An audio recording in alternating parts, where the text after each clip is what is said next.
खाने की जहाँ तक बात आती तो खाने में अपनी करोड़पतियाई कभी नहीं दिखाना चाहिए।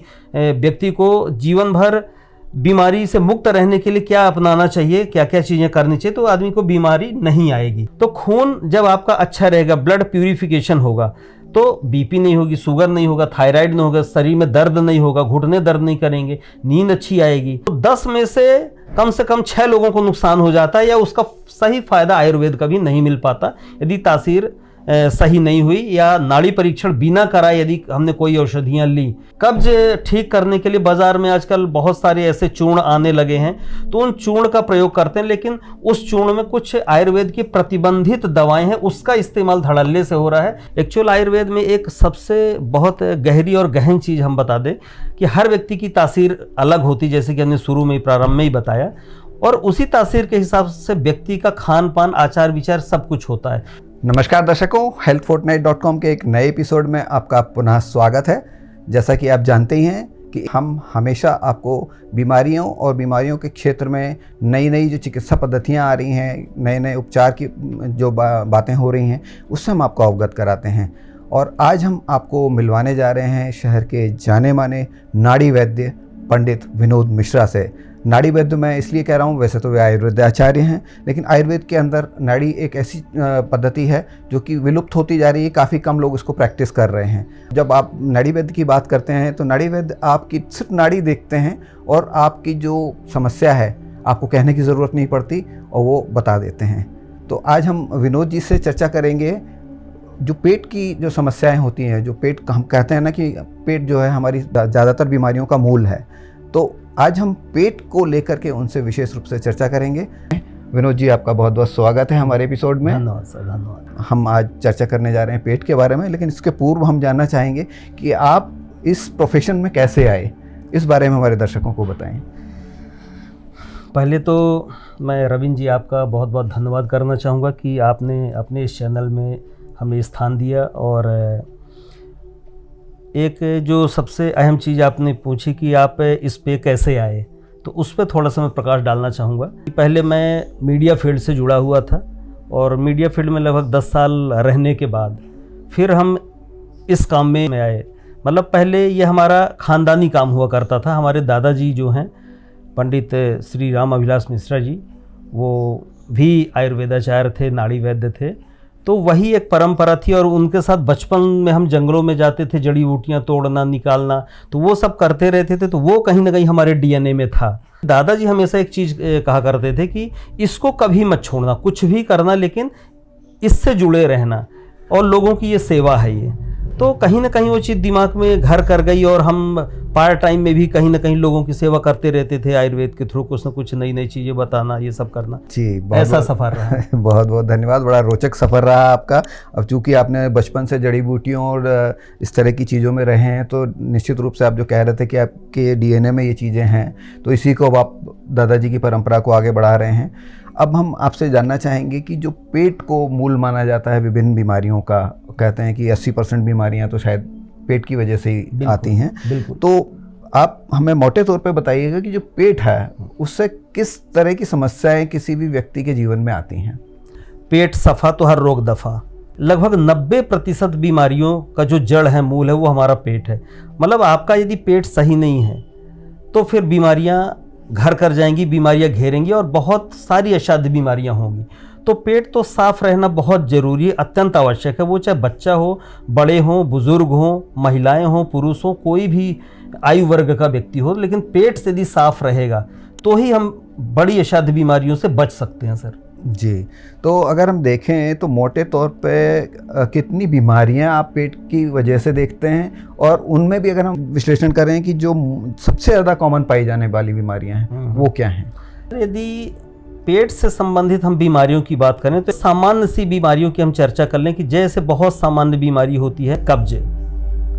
और कब्ज यदि आपको हुआ, पेट सही नहीं हुआ, पेट साफ ना हुआ, तो उसके बाद BP, sugar, thyroid, sciatica, cervical, सुन्नपन, लकवा, मिर्गी, पीठ दर्द, कमर दर्द, माइग्रेन, नींद ना आना, चक्कर आना और चर्म रोग, स्किन से रिलेटेड, ऐसी बहुत सारी लगभग मुझे लगता है 148 रोग ऐसे हैं जो कि सिर्फ पेट साफ न होने की वजह से और पेट में तकलीफ होने की वजह से ये बीमारियां होती हैं सर। तो इसमें जो आपके पास पेशेंट्स आते हैं तो उसमें अगर हम कॉमन बात करें कि किस तरह की तकलीफ लेकर के पेट से जुड़ी हुई लेके आते हैं? सर देखिए, जो पेशेंट आते हैं लगभग मेरे पास, या मैं बोलता हूं कि कोई भी एलोपैथी डॉक्टर हो, आयुर्वेदाचार्य हो या होम्योपैथी हो, सभी के पास मैक्सिमम लगभग 90% जो रोगी आते हैं वो मतलब दर्द से संबंधित, मतलब पहले जब पेन बढ़ता तो आते हैं। पेन कहाँ, घुटनों में होगा, कमर में होगा, उसके बाद जो बीपी, शुगर, थायराइड ये होती हैं, ये हैं। लेकिन सबसे कॉमन चीज़ है हाथ पैरों का दर्द, कमर का दर्द, घुटनों का दर्द। इस दर्द को लेकर के लोग आते हैं। इसको वात रोग बोलते हैं, ये वात रोग की श्रेणी में आता है। तो ये खून खराब होने से ही होता है। ये पेट जब साफ नहीं होगा, खून खराब होगा, तो इस तरह की बीमारियां आएंगी। बहुत आम समस्या है जी। तो जैसा कि आपने बताया है कि वात रोग है, तो आयुर्वेद में कहा जाता है वात, पित्त और कफ। बाकी जो विकार हैं उनके बारे में भी बताइए। ये तीनों जो दोष होते हैं इनका फिर वर्गीकरण होता है और इनसे मिला के 148 बीमारियां होती हैं। तो जैसे कफ है, पित्त है, वात है, ये तीनों में से कुछ भी यदि असामान्य हुआ, डिसबैलेंस हुआ, तो आप बीमारी की चपेट में आएंगे। तो हमें कोशिश करना चाहिए कि अपना कफ, पित्त, वात तीनों बैलेंस रहे, मतलब ना कोई चीज़ ज़्यादा बढ़े ना कोई चीज़ ज़्यादा घटे जी।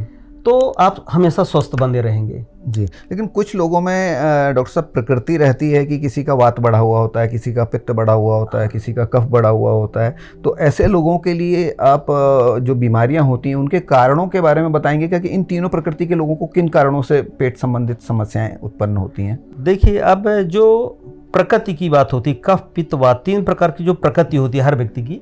अब इसमें एक गहराई में थोड़ा सा जानने वाली बात है कि ये जो प्रकृति होती है इसका जो निर्धारण होता है ये माँ के गर्भ में ही हो जाता है। कैसे? मान लीजिए माँ के पेट में बच्चा है, गर्भ में पल रहा जो बच्चा है, उसकी प्रकृति का निर्धारण कैसे होगा? वो उसके मतलब गर्भ में जैसे ही वो आता है और 3 से 4 हफ्ते का होता है, उसके बाद से ही माँ ने क्या खाया, किस मौसम में है, ठंड के मौसम में, गर्मी में है, बरसात में, माँ ने क्या क्या खाया और कैसे आचार विचार हैं, ये सब कुछ का प्रभाव पड़ता है गर्भ में पल रहे बच्चे के ऊपर। और किस महीने में उसका जन्म होता, ठंड में होता, गर्मी में, बरसात में, तो उसका भी प्रभाव पड़ता है। फिर उसके जन्म के 90 दिन तक किस माहौल में रहता है, वो कैसा माँ ने खाया, और इवन माँ के स्तन का दूध जब तक वो ले रहा, आंचल का दूध जब तक बालक पी रहा है, तब तक माँ ने क्या खाया पिया, उस पे उसका पूरा फ्यूचर का निर्धारण हो जाता है सर जी। ये बेसिक मोटी मोटी बात है, ये शायद बहुत कम लोगों को जानकारी है। जी जी जी जी, जी। हाँ, ये काफ़ी गहराई में जाकर के आप बता रहे हैं कि कई बार हमको चीज़ें ऊपर ऊपर तो दिखाई दे रही होती हैं, लेकिन उसके पीछे कारण क्या है वो पता नहीं होता है। लेकिन जैसे आपने बताया कि जन्म से ही, मतलब जो आप गर्भ में आते हैं तभी से इन सब चीज़ों की शुरुआत हो जाती है, चाहे वो आपका स्वास्थ्य हो या आपकी प्रकृति हो। बिल्कुल बिल्कुल। तो आगे चलते हैं हम और आपसे जानना चाहेंगे कि जो ये बीमारियाँ हैं पेट जनित, इनके जो खान पान से सीधा सीधा संबंध होता है, तो आप क्या पाते हैं, किस तरह की गड़बड़ियां आम व्यक्ति कर रहा है जिसकी वजह से ये समस्याएं उत्पन्न हो रही हैं? हर व्यक्ति आज के समय में पाश्चात्य संस्कृति को अपना रहा है, उस तरफ जा रहा है। हर व्यक्ति को ऐसा लग रहा है कि हम बड़ी बड़ी होटल में जाके, रेस्टोरेंट में जाके जब बर्गर खाएंगे, पिज़्ज़ा खाएंगे और उसके फ़ोटो खींच के स्टेटस में डालेंगे और फेसबुक में शेयर करेंगे, तब लोगों को लगेगा कि हम बड़े आदमी हैं। तो जो ये चलन जो बढ़ रहा है अपने आप को बहुत ज़्यादा ऊपर दिखाने का, ये सब, और खान पान की तो बात में ऐसा मैं बोलूँगा कि आप भले 1 करोड़ की गाड़ी में चलें, 5 लाख के जूते पहने, शर्ट बहुत महंगी पहने, अच्छे बड़े मकान में रहें, लेकिन खाने की जहाँ तक बात आती तो खाने में अपनी करोड़पतियाई कभी नहीं दिखाना चाहिए। खाने में जो एक सामान्य भोजन है, आयुर्वेद जिन चीज़ों को बोलता है कि आयुर्वेद के हिसाब से ऐसा भोजन होना चाहिए, तो हर व्यक्ति का वैसा भोजन हो। अब कैसा भोजन होना चाहिए, थोड़ा सा मैं इस पर भी प्रकाश डालूंगा, क्योंकि ये जो वीडियो है ये महिलाओं के लिए, बच्चों के लिए, बुज़ुर्गों के लिए, सभी के लिए बहुत अच्छा वीडियो सिद्ध होगा ये। तो एक चीज़ का यदि आप लोग ध्यान रखें कि जब हम सुबह से ही उठते हैं तो सुबह से ही हमको अनाज का सेवन नहीं करना चाहिए। सुबह उठते ही हम तेल और मिर्च मसाला इन सब चीज़ों का प्रयोग करना चालू करते। तो जो नाश्ते से हम चालू करें तो नाश्ता हमारा ऐसा हो कि नेचर से रिलेटेड हो, मतलब जो चीज़ भगवान ने प्रकृति ने बनाई है सिर्फ वो चीज़ हमें नाश्ते में खानी चाहिए। और उसके अलावा मतलब इसका सीधा सा अर्थ ये है कि जो प्रकृति ने दी है, जैसे फल हो गए, सब्जियां हो गई, तो कच्ची चीज़ें हमें सुबह सुबह खाना चाहिए, उसके बाद पकी हुई चीज़ों को स्थान दें। तो ऐसे करके खान पान में फाइबर ज़्यादा होना चाहिए और कच्ची चीज़ें कम से कम 50% खाना चाहिए आयुर्वेद के हिसाब से, पकी चीज़ें 50%। तो दोनों यदि 50-50 का रेशियो हम रखेंगे तो संभवतः कोई बीमारी नहीं आएगी। और भूख से एक रोटी हमेशा कम खाएं। तो ऐसी कुछ बातें हैं। और पानी हमेशा खाने के आधे से 1 घंटे बाद पिएं और घूंट घूंट करके पिएं। तो इन चीज़ों का भी यदि ध्यान रखेंगे, फिर फाइबर हमारी थाली से गायब होता जा रहा है। जैसे अब मैदे से बनी चीज़ें मैक्सिमम लोग खा रहे हैं, समोसे खा रहे हैं, कचौरी खा रहे हैं। तो ये जो मैदे से बनी चीज़ें हैं ये शरीर को बहुत नुकसान करती हैं। तो यदि हम फाइबर को ध्यान में रखें कि फाइबर हमको फलों से भी मिलता है, सब्जियों से मिलता है, सब्जियों के छिलके ना निकालें, फिर मल्टीग्रेन आटा खाएं, पानी ज़्यादा मात्रा में पिएं और एक्सरसाइज योगा प्राणायाम जरूर करें। तो यदि इनको हम अपनाते हैं तो ज़रूर हमें इन बीमारियों से बाहर निकलने में मदद मिलेगी, या बीमारियाँ जिनको नहीं है उनको बीमारियाँ होंगी नहीं। तो ऐसी हमारी एक पूरी लिस्ट है, एक हमने पूरा दिनचर्याओं का एक पूरा वो बनाया हुआ कि व्यक्ति को जीवन भर बीमारी से मुक्त रहने के लिए क्या अपनाना चाहिए, क्या क्या चीज़ें करनी चाहिए, तो आदमी को बीमारी नहीं आएगी। तो इसका भी एक हमारे पास पूरा डिटेल में है। तो कभी चर्चा होगी तो उस पर और हम विस्तार से चर्चा करेंगे सर। जी। तो डॉक्टर साहब, इसके बाद हम जानना चाहेंगे कि कुछ मोटी बीमारियों के बारे में हम बात कर लें, उनके क्या कारण होते हैं, क्या लक्षण होते हैं, अगर उनको लंबे समय तक अगर हम इग्नोर करते हैं तो उससे किस तरह के खतरे हमारे जीवन में आ सकते हैं और उनसे कैसे बचा जाए। अब जैसे सर सबसे पहली शुरुआत जो होती है कि बीमारियों की कब्ज से होती है। बहुत सारे लोगों को सर कब्ज रहता है, लेकिन देखने सुनने में आया है कि इसको हम थोड़ा सा घर के लोग, बच्चे हों या महिलाएं या बुज़ुर्ग होते हैं, तो इसको बताते नहीं हैं कि ये थोड़ा सा वैसा विषय हो जाता है कि हम क्या बताएं कि हमारा पेट साफ़ नहीं हो रहा, जबकि ये शरीर से जुड़ी हुई चीज़ें हैं। तो ये तो सबको बताने में कोई शर्म होनी नहीं चाहिए कि हमको क्या दिक्कत है। तो पेट यदि आपका साफ़ होगा, फाइबर लेंगे, पेट साफ़ यदि होगा, तो आपको जोड़ों का दर्द कभी नहीं आएगा। क्यों नहीं आएगा? क्योंकि आप का खून खराब नहीं होगा। ये सब बीमारी खून की खराबी से होती हैं। खून जब गाढ़ा हो जाता है तो ब्लड का सर्कुलेशन प्रॉपर नहीं होता, और ब्लड जब गाढ़ा होता, खून के थक्के जमते तो उसमें ऑक्सीजन की मात्रा कम हो जाती है, उसकी स्पीड कम हो जाती है। तो खून की खराबी से ये सारी, जैसे बीपी बहुत आम समस्या है बीपी की। तो खून जब आपका अच्छा रहेगा, ब्लड प्यूरिफिकेशन होगा, तो बीपी नहीं होगी, शुगर नहीं होगा, थायराइड नहीं होगा, शरीर में दर्द नहीं होगा, घुटने दर्द नहीं करेंगे, नींद अच्छी आएगी।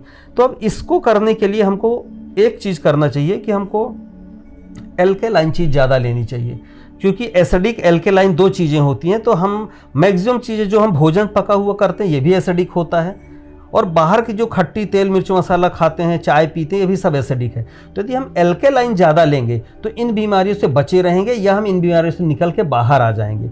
तो एल्केलाइन ज़्यादा से ज़्यादा लेना चाहिए। धन्यवाद डॉक्टर साहब। इसके बाद हम जानना चाहेंगे आपसे कि बहुत सारे लोग तमाम इंटरनेट से, कोई व्हाट्सएप से, कहीं से जानकारियाँ जुटाते हैं और अपना स्वयं का इलाज शुरू कर देते हैं, और कई बार होता है कि वो कुछ सही भी होता है और कुछ चीज़ों में वो कुछ गलत भी अपना रहे होते हैं। तो ये कई ऐसी चीज़ें हैं जो हम गलतीवश कर रहे हैं और जिसकी वजह से बीमारी घटने की बजाय बढ़ रही है। तो कुछ ऐसी मिथ्याएं या कुछ ऐसी तथ्य हमारे दर्शकों को बताएं ताकि वो अपने राइट डायरेक्शन में जा सकें।